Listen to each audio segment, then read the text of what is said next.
Luxury Travel Docs here today.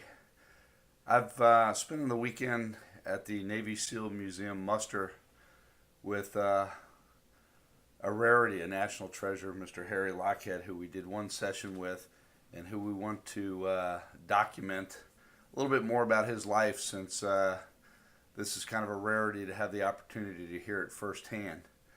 And I like to kind of do it in stages to some degree. As far as your youth and growing up, I mean, you were between two world wars, World War I and World War II. What were things like for you as a kid growing up, and your daily activities? What sort of things did you do? Well, between wars, and I don't even remember World War I when I was a kid. And basically, I worked. I started working probably at 6 or 7 on a pansy farm for 10 cents an hour, pulling weeds. And we moved to a bigger place where there were bigger farms, and as I grew up, I started working behind a horse. A little bit of plow, howl, and disc, doing what they called kitchen gardens, which were just small half-acre plots. I didn't handle the big 40-acre fields. So when you said you handled a horse, what did you actually do with the horse?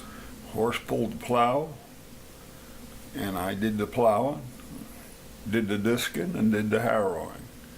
Today, you people would call it raking. That was a harrow.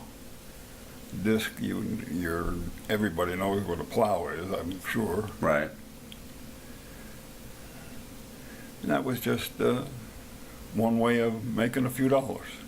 So, your family had a farm, is that correct? My family? No, yes. I worked for somebody else. Oh, okay. My stepfather had a butcher shop, no farm. We did raise turkeys and chickens where we lived, but it was not a big farm. Were you involved? What did you do with the turkeys and chickens? Sold them in his butcher shop. Eggs, chickens, and naturally Thanksgiving and Christmas was turkey. And so your average day, you went to school, you got up early, did you have chores in the morning before school, or how did you? No, had nothing to do in the morning. Well, I might have to go out and feed chickens, but no real work in the morning. After school was the work. And then when you went to school, did you have a bus, ride a bike? How did you get to school? Ran. You ran to school, and how far? How far was the school away? Between 1.5 miles and 2. So you ran to and from school. Yeah, he couldn't afford a bike, I guess. I don't know why, but we always ran. Well, at least you stayed in shape that way. And then when you got home, what did you do? What was your routine when you got home? Taking care of the chickens and turkeys and cleaning the coops. Going out into the swamp and bringing up firewood for the fireplace. So you didn't have central heating and air at that time? Pardon? You did not have central heating and air conditioning at that time? No, you had a grate on the floor. The furnace was under that, and it just came up through the grates. So mainly just heating, and then cooling was opening the windows? Yeah, there was no such thing as AC. So it was a different generation back then. So in school, did you play sports of any type? I played them all. You name it, I played it. What was your favorites? Track and wrestling.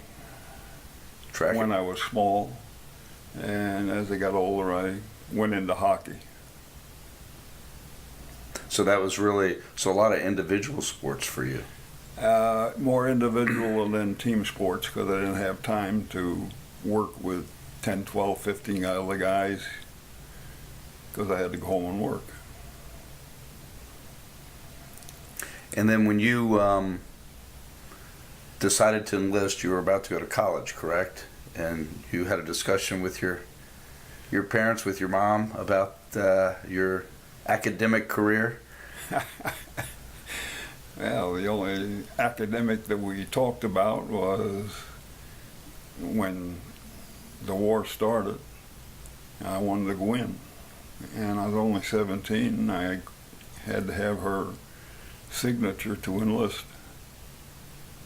And she wouldn't give it to me at first, and I told her, what good is it if I'm working in a rice paddy with a degree in my pocket? So she said, well, it don't make any sense either, so I'll sign.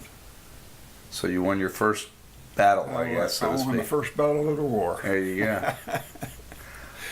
And was that common of the youth of your generation that people were volunteering to go into the military? Back then, the school classes were much, much smaller than they are today. My whole senior class only had 40, we had 74 kids, 47 of them were boys, 21 of them went in service. Wow. So obviously different times than what we have today. I'm afraid so. So it's been a real privilege. We're going to continue these interviews. We're going to kind of do it staged. I'm going to do, this is kind of the pre-war era, and we're going to go next to his experience during the war and then some afterwards. We've had the privilege of going to the Navy SEAL Museum and going through the underwater demolition teams section. I've taken some photographs, and I will have Harry review some of those photographs and explain it to us firsthand what some of those items are. But as we like to say, make meaningful and healthy travel happen.